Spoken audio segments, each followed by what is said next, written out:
Bingelela amakhosi aseNdlunkulu, abefundisi nabagcotshwa bonke nebandla.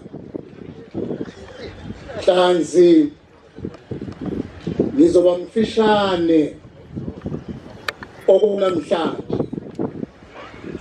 Ngiyafisa kodwa Nkosi yamakhosi ngoba ngeke ngibe mude emva kwesilo ukwedlulisa Nhlanzi ukubonga kwethu.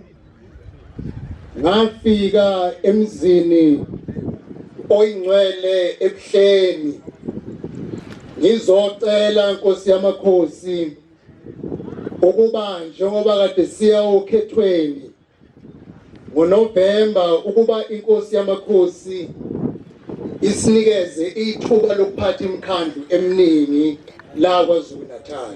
Ngiyabonga Nhlanzi, usenzele isicelo esasisicelile. Ngisazobuya Nhlanzi ngizobonga ngendlela eqondile njengoba ngacela ngendlela eqondile.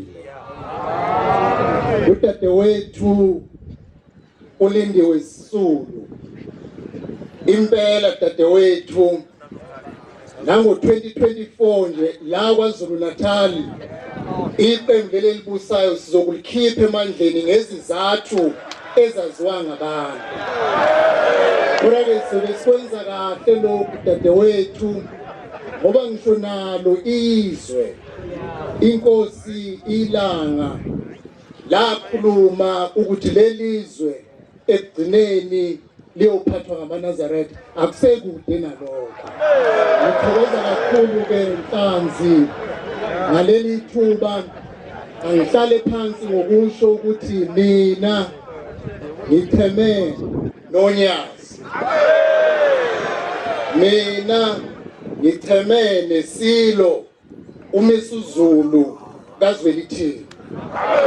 Nkosi yamakhosi ngiyabonga.